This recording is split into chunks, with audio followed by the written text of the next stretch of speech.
Today is 6 July 2009. We are at the New York State Military Museum in Saratoga Springs, New York. My name is Wayne Clark. And sir, for the record, would you please state your full name and your date and place of birth, please? My name is John Morrette. I was born in Scotia, New York on February 5th, 1940. Did you attend school there? I went to school in Schenectady, graduated Mount Pleasant High School in 1958. And from there, did you go on to college immediately? I worked a year before I went to college, and then I went to Alfred University for 4 years, graduated with a Bachelor of Fine Arts degree in ceramics. I also took ROTC and then went from college right into the service. What year did you graduate from college? 1963. And was that the same year you went into the service? I went in the service, I entered November or October actually, 1963. And did you go in as a second lieutenant? I entered as a second lieutenant. Went to Fort Knox, Kentucky for basic training and was stationed at Fort Knox of the 4th Battalion, 37th Armor for 2 years. And then transferred to Vietnam. So you took a course in armor, a basic officer course? Basic officer course in armor at Fort Knox, yes. And then was stationed right there, responsible for training, and supplying military vehicles to the training school. How did you like your time there? It was good. I had a good time. I enjoyed it. It was kind of challenging trying to be able to keep the vehicles going and the maintenance going. Then we had our own operations that we went on for training ourselves, and it was kind of a neat thing. And I enjoyed the platoons and working with a platoon and that kind of thing. What about your fellow officers and NCOs? They were all great. I really, I think in my form I said that my first sergeant, my first unit I was in was the headquarters company for the battalion, and he was a character. He was really a straightforward military kind of guy. And, for the longest time, he used to call me lieutenant. When he first called me sir, I said, maybe that's when I made it. I was finally an officer, and it wasn't because, it was because of him, and not so much any of the higher ranking officers that made me feel as an officer as much as the enlisted men did. Their acceptance, Okay. And how long were you there for? 2 years. And then you were shipped to Vietnam? Yes. Now, did you go over to Vietnam as a unit? No, as an individual. Okay. At the time you went to Vietnam, were you a first lieutenant at that point or still a second? I was a first. First lieutenant, Right. okay. I made first lieutenant, was 18 months, I think, is the standard that they did it, a year and a half. And then promotions varied depending on from first to captain or whatever. Okay. Whereabouts did you ship out of for Vietnam? San Francisco, Stewart. Went from, let's see, it was a long ride. It was a military plane. All I can remember is I had to sit in these web seats. They were they were almost like the lawn chairs, all fold up stuff so that they could, on the way back, put other things in there. Unfortunately, it was for the casket. It was a casket kind of thing, and the web seats were not comfortable, and we're flying. As opposed to sitting facing front, we're facing back. It was different. Were there quite a few others on the plane that were bound for Vietnam? Not really. It was. I don't think there were maybe 50 to 100 people in it, at the most in the plane. And do you recall whereabouts in Vietnam you landed? Saigon. Yeah, I was stationed in the 3rd Corps area, which was Saigon area, so I landed in Saigon. What was your first impression when you stepped off the plane? God, it was awful. You get off the plane and it was like stifling heat and humidity, and I stepped out and I had trouble taking my first breath of air for a minute. You know, it was that much of a change. Of course, I came from a cold climate right away into that hot climate, but it was stifling for a minute. So once you stepped off the plane, I believe there was a camp in Saigon called Camp Alpha where Everybody went in there, and then from there they shipped me to the 1st Infantry base camp, which was Dion, I believe. How far was that from Saigon? Just outside of Saigon. It wasn't too far. Okay. And did they give you any sort of in-country training or briefing initially? Nothing at all.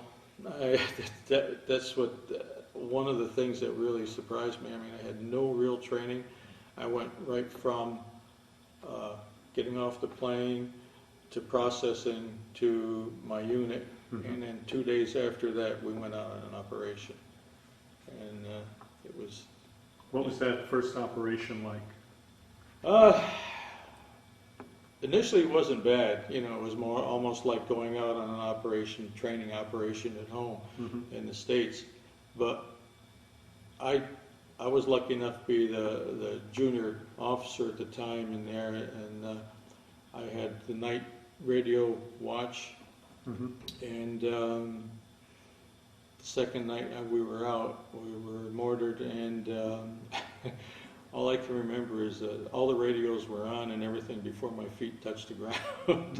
You know, it was just kind of really a, wow, what's going on here, you know, kind of thing. How long did that mission last? The operation only lasted maybe 10 days. It was a short operation. Did you take any casualties at that point? Yeah, that was part of my job, is calling in the dust-off helicopters, and that was, we took wounded. We were lucky not to have any dead at that time anyway. Okay. Did you have very many wounded? And that first operation and that first mortar attack, I think we had 4. Okay. 4 or 5. It was. It's been a long time. Yeah. And during that mission, did you actually make any contact with the enemy? Or was it basically they mortared you and disappeared? Basically, they mortared us, and we called in airstrike and sent out patrols, but we didn't have much contact with them at that time. And then you went back to your base camp? Went back to the base camp and refitted and got ready for the next one. How long were you in the base camp before they sent you out again? Well, you know, I really don't know. Probably a week to 10 days before you went out again. It varied depending on the need and the information we had of what was going on at the time. So. Okay. When you were at the base camp, what was your routine like? Well, my daily routine, again, I was a junior officer, I was a liaison officer, and I would have to communicate between the battalion and the division. And I had night watch again, so that meant I was up most of the time at night, and then running around a little bit to do my communication role during the day, and then trying to get a little bit of sleep in the heat of the day if I could. But basically it was just that, you know, and it was kind of boring in a sense. You just, you know, read a lot. You know, there were times when it was really quiet, but then there were times when we weren't out on operations, but the radio was going constantly, and you had to monitor it to make sure that we weren't called out for a support operation. Now at night, when you were out on watch, were you out on the perimeter? No, I was within within the camp. We had a series of command vehicles, 577s, and all the radio equipment was within those. So basically you monitored the Monitor the equipment. radios right at camp. Okay. Okay. What about your base camp? Were you ever under attack by mortars or rockets or ground At the troops? base camps, no. While I was there, the only thing that happened, we had a sniper that popped a few rounds at us. Mhm. But other than that, was fairly quiet at base camp. Mhm. What were your living conditions like in the camp? Tents on platforms. Mhm. For the longest period of time, we eventually built little huts. Basically, where a group of six to eight officers would stay, or enlisted men, depending on where the situation was. But it was primarily tent living. During the range, you walked on platforms trying to keep your boots from getting totally soaked and getting around in there. Did it rain a lot there? Oh yeah. Well, you had your season. It was Yeah. The rainy season was it was quite wet, and other times it was it was kind of beautiful. The country was a pretty country. I always thought it was a beautiful country if you could only go to visit without having somebody shoot your head off at the time. Did you have any direct contact with the people or villagers at all? Yeah, part of my role as liaison officer and eventually as the adjutant was to do pacification, and we used to go out. Can you explain pacification? What that was? It was kind of hard. What we were trying to do is have the people that we were trying to help accept our help, I guess, and to help us in a lot of ways. I mean, there's a lot of, well, you couldn't tell who was who, basically. So you had to depend on the people to help you out. And part of the pacification was trying to get them to come to our side as opposed to going to the other side. Do you think that mission was successful? No. No? I think probably the reason was the other side had fear on their side.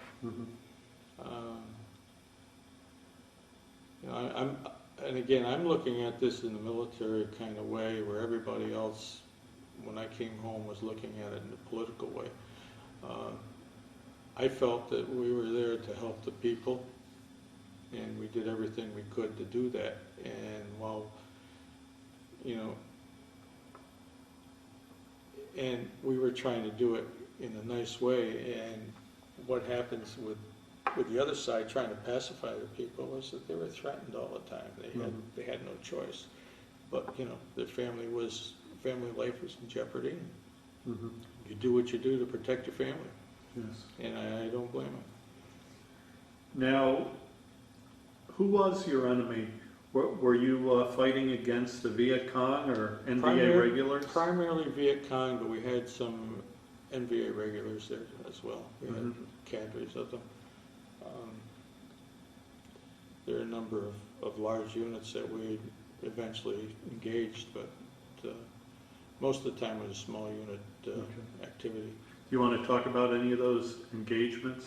Well, to be honest with you, most of the engagements that we were involved with, I was on staff as liaison or in that area, and you're never behind the lines, but I was not right in the midst of the battles. So I was calling in, medevacs and getting supplies and stuff like that to the people, as opposed to actually fighting around at anybody. And to be honest, I don't want to know, and I don't think I ever did kill anybody, which is, I'm kind of happy about that. Okay. It's not something that. Yeah. So. Do you want to tell us about the type of vehicles your unit used over there, what they were? And Well, it was a cav unit, so we had Oh, actually, let me just interrupt you for a second. Sure. What was the full name of your unit? I was in the 1st Squadron, 4th Cav of the, attached to the 1st Infantry Division. We were their main armor support, basically. Mm-hmm. I don't, they had no other armor attached to them at that time when I arrived. Okay. So. And what sort of vehicles were you using? We were using M48s, eventually M60s, I believe, came in, but I think we had M48s, Mm-hmm. tanks. How effective were those vehicles out in the jungle environment? The only problem with the tanks is that you had to run roads. You couldn't go in off country, off the road too far because of they could get bellied up or bogged down, or you know, have all kinds of problems. They throw track fairly easy in the mud and the stuff over there. How did they run in that type of climate or environment? They ran well. We kept them moving. Mechanically, they were a fine piece of equipment. But like I say, we were limited to roads and stuff. And we had to develop our tactics according to our limitations. So we, in fact, we went back to the old wagon train days, I think, when we developed some of our tactics over there. One of the things that we did, we had a operation that we triggered a ambush, and what we had to do was to we triggered it with a platoon of our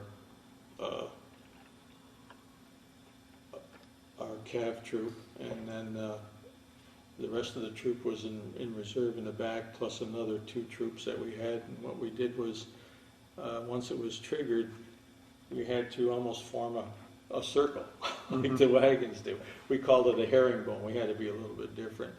But once that was formed and that perimeter was set up, then we could send in the rest of the people and the rest of the unit. And then it was just a slug-out battle. I mean, you just shoot it out. It wasn't anything more you could do.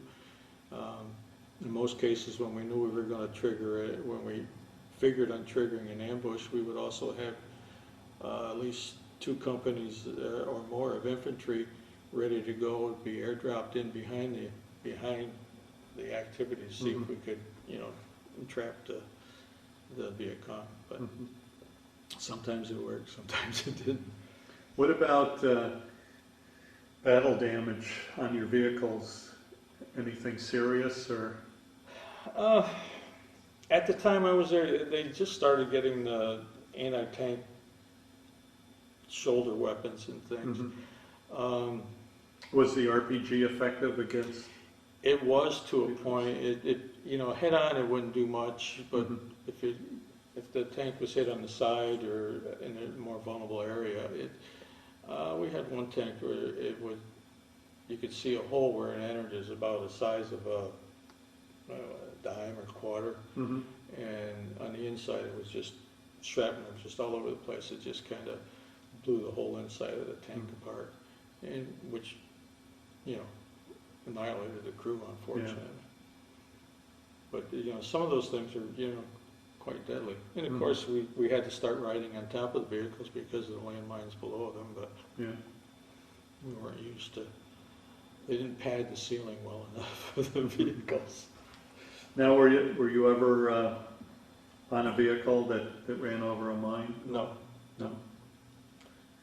In your typical vehicle, how many crew members rode in it or on it? Okay, the tank there were 4. That was standard. The armored personnel carrier had an infantry squad, which was, I believe, 9 men. I'm not sure. The platoon leader, the squad leader, and 8 other men. They normally rode on the top. We had a mortar carrier, and all that was open to the top, so they rode inside, which was okay. And then we had the command vehicles for the headquarters troop were the 577s, and we all rode on top of that, and there were 4 people to each of the command vehicles. Now, you said 577. What type of vehicle was that? I mean, what did it? It's an armored personnel carrier with an extended roof so that you could stand up in it as opposed to having to walk around and bend in it. And it had a whole array of different radios for cryptic and all that kind of other super coded stuff. What about your electronic equipment? Did the environment play havoc with any of it, or was it fairly reliable? What we had at the time was fairly reliable. I didn't have many problems with it. You know, even our Jeep radios and things, they were exposed a lot more than most other vehicles, and they all worked fairly well. I never had really any problem with communication. You know, thank God. And in Vietnam, what were your officers and NCOs like? Were they as good as the fellows you served with stateside? Oh yeah, they were all competent people. The problem that I saw was you never got to really know them that well because of the rotation system. People would be rotating out, you would be coming in, and you might know somebody for a month or two, and then that person would rotate out, and there was no, you didn't have the close camaraderie that you would have if you had entered the country with the unit and worked with the unit for that full year. You know, we all worked together well. We were there for one purpose. You know, we all had our purpose, and we all did our job. So, did you find that your year over there went by quickly, or did it just drag on? yes and no. Yeah, it went by fairly quickly. I mean, you had no time to think about time. You know.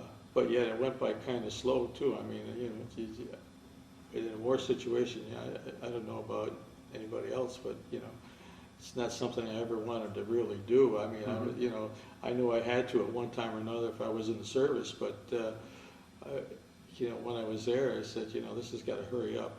I got to get out of here before something happens. You know. Did you get any sort of in-country R&R at all?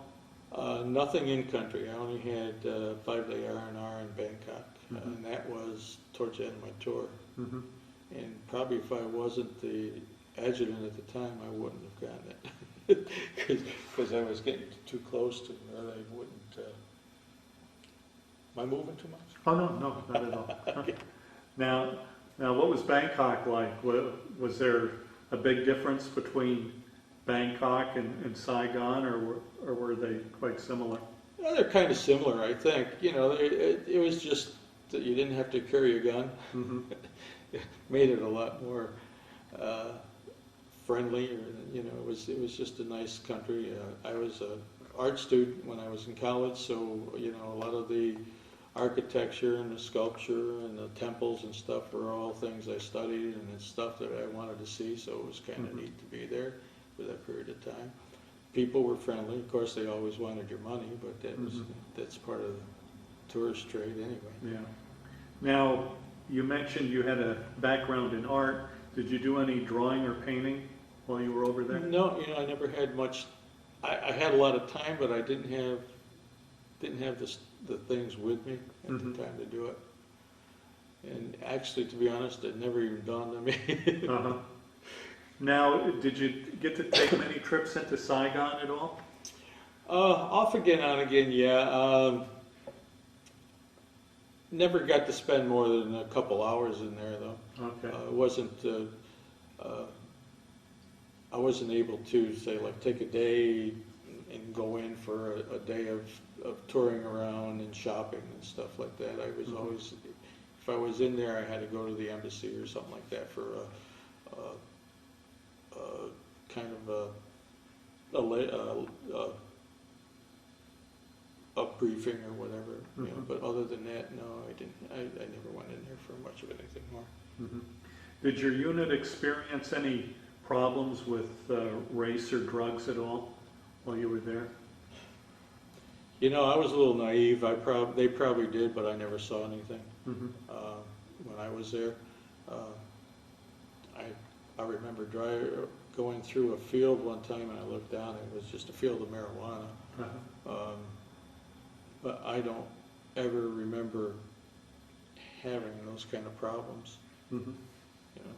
And again, like I might have been a little naive with it, and because I was, most of the time my duty there was on staff, I really didn't have much many relationships with the enlisted personnel. Mhm. For a time, I was the XO of B Troop, and we were out in the field for a while. And at that time, I was able to, you know, be with the men, and the enlisted people, and they didn't seem at that time to be involved with drugs or Mhm. anything. So. Did you notice any difference at all between soldiers that were drafted or enlisted in regards to attitude, etc.? Well, I not really. Mm-hmm.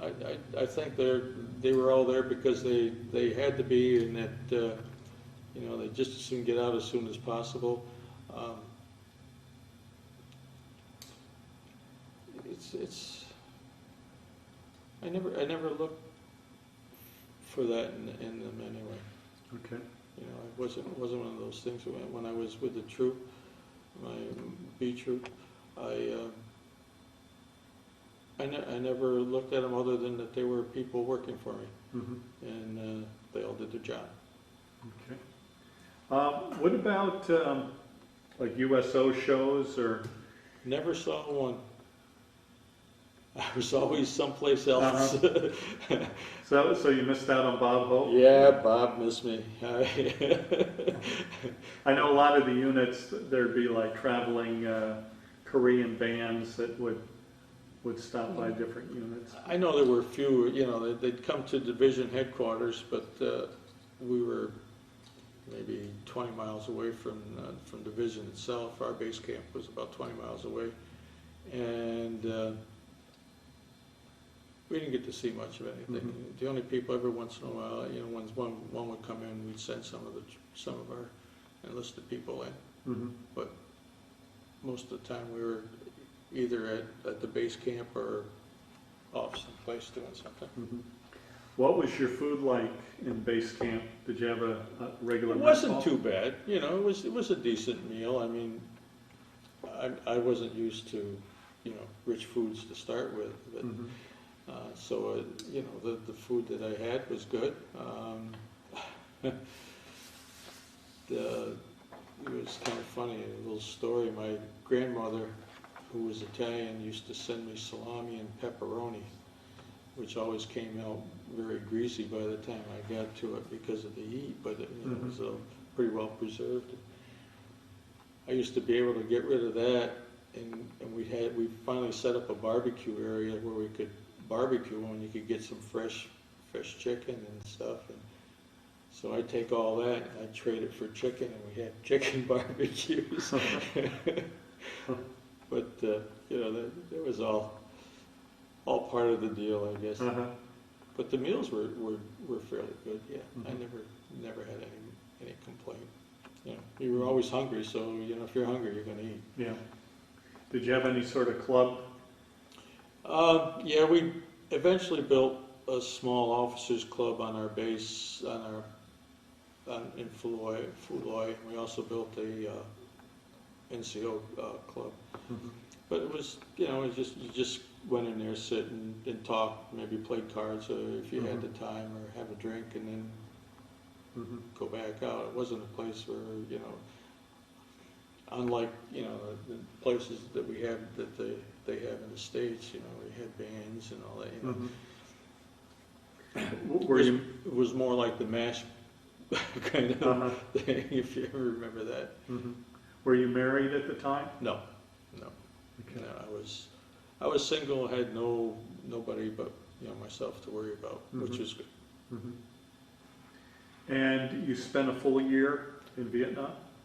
I was short a year because I messed up my travel orders. I ended up going in December and I left in November. Okay. So I was about a month short. All right. And what was it like for you once the plane left the ground? Well, And you knew you were out of Vietnam. it was pretty good. I left a lot of my things there, a lot of my clothing and stuff. At the time I was there was still a shortage of boots and clothing and stuff. So on my way out, there was a number of young people coming in, and I just gave them all that they could fit into, because I know they wouldn't be getting enough right off the bat. Now, did you leave out of Saigon again? I left out of Saigon again, and this time on a commercial flight, Mm-hmm. a little bit more comfortable. Landed in San Francisco again, and was processed out. Mm-hmm. So you left the Army at that point? Yeah, I was in the inactive reserves for was it 3 or 4 more years after that, I believe. Mm-hmm. I think it was a 7-year commitment, so it was 4 years after I was in the inactive reserves, and I really didn't do much during that period of time. Did you have to attend any meetings? Didn't have to attend anything. I just had to be on the list. Mm-hmm. So. All right. And at the time, when I got out, I had to go back to school to get graduate credits for teaching. So even if I was asked if I wanted to work as an adjutant at the Pentagon for a period of time during the summer, Mm-hmm. but I couldn't because I was taking summer classes. So Now, were you able to make use of the GI Bill for that? I tried, but there was so much red tape and so many little catches here and there that I just dropped it. Mm-hmm. It was easier for me just to pay it and go. What was it like for you going back to school after spending a year in Vietnam? Did you find it difficult at all to adjust to that type of environment? No, I didn't have any problem. It was primarily like night schools and summer day classes and things. It wasn't it wasn't like full registered student at any one time. Mm-hmm. Did you encounter any sort of negativity or discrimination because you were a Vietnam veteran? Only when I came home, I was very, very disappointed. In fact, I'm still hurt in a lot of ways. I don't know about a lot of people, but I am. The way I was treated, the way we were all treated when we came back. Mm-hmm.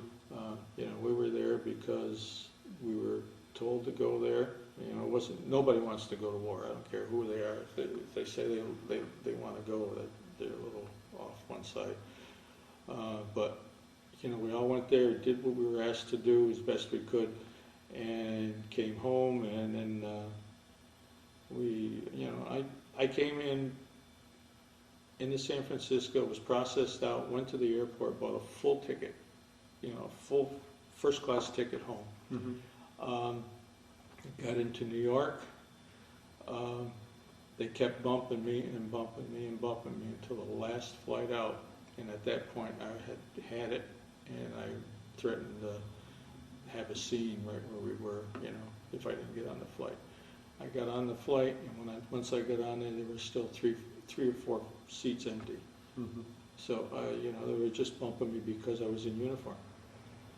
That's my take on it, and it's just, it wasn't very comfortable. I felt less comfortable in the United States at that time than I did in Vietnam for a period of time. Mm-hmm. And this is probably the first time in a long time I've ever talked about anything.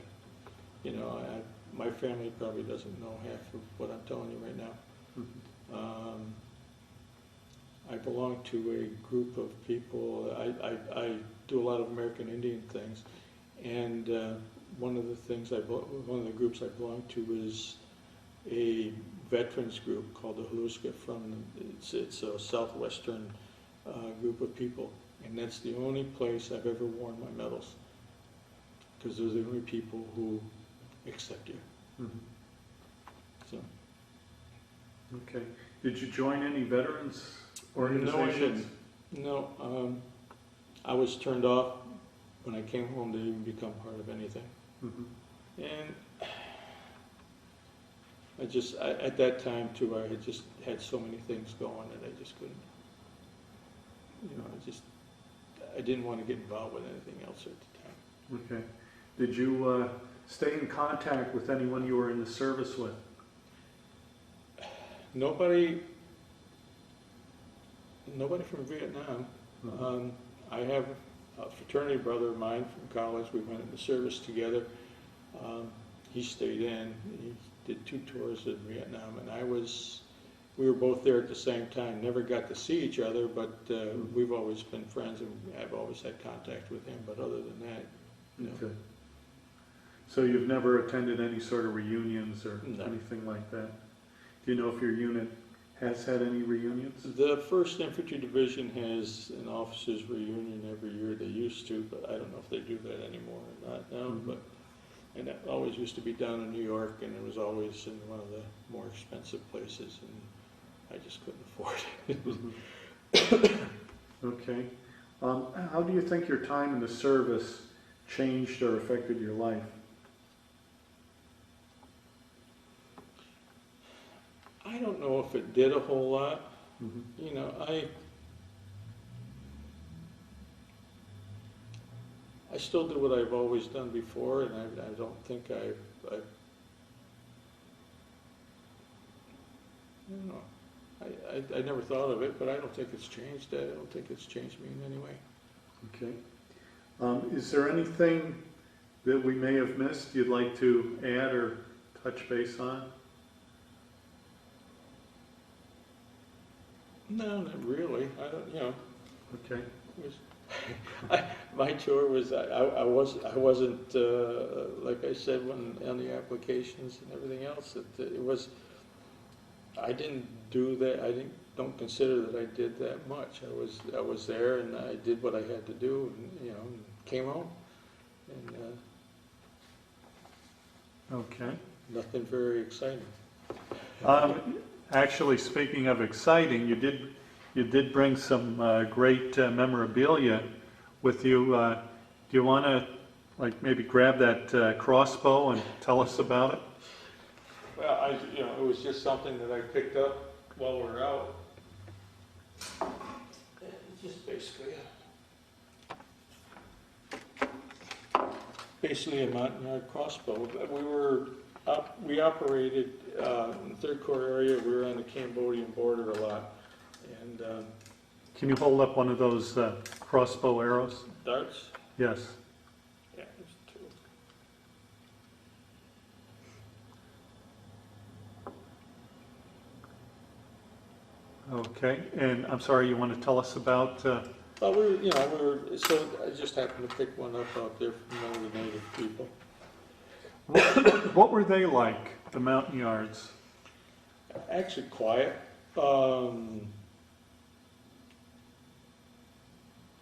I want to say aloof, but they're not aloof, but they were just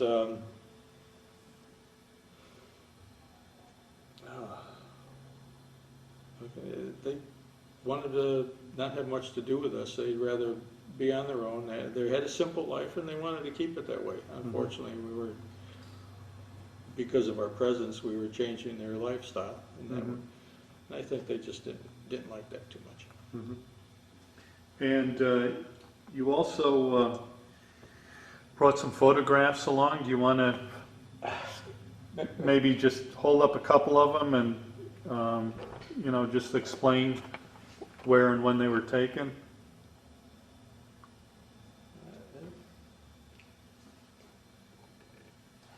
I don't know.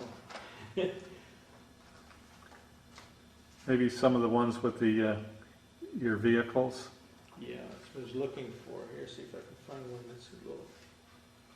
I can zoom right in I- Okay. If you hold it back towards you, I can zoom right in on them. Okay, this, The one with the helicopter, yeah. what is that? Okay, that's just, we're out in an operation. That was one of the, I think it was commanding general coming in, General Depew coming in to land to see what was going on and converse with our squadron commander. Okay, The other one is the couple of our M48s out, and this is after rain and it's all sloppy mud. You probably can see on the bottom of it. oh yeah. And Okay, again, you can see that people on the top and not inside. yes. Okay, and you brought a number of maps, Yes, and they were from the, from the whole operating area, Third Corps operating area. And it doesn't cover all of the Third Corps, but a lot of it. We're up Highway 1 or 13, I can't remember what the number is now. It's Highway 1. We operated on that, and we went from the Cambodian border to the Pacific Ocean, actually. mhm. Swan Lock, Isle Lock, Tainan, Nui Bao Din was the only high peak in the area, and that was west of Saigon. Mhm. But we operated in that whole area. We're on the Michelin plantation, which was a beautiful plantation. Oh, what was that like? That was beautiful. I can't imagine why the French wanted to keep it. Uh-huh. It was, you know, they had a great place. It's sprawling. It's kind of all the little villas were, you know, it's just a beautiful area. Mhm. Now, did they have any problems with the Viet Cong? at Oh all? yeah, they were all through there. I mean, we were running into tunnels and stuff all the time. It's, you know, it's just like a small Cu-chi or something like that. Mhm. Did you ever have any desire to go back to Vietnam? Yeah, I'd like to see the country again. Like I said before, it's a beautiful country. I always thought the people were nice and friendly, and you know, it would be a great place to visit again.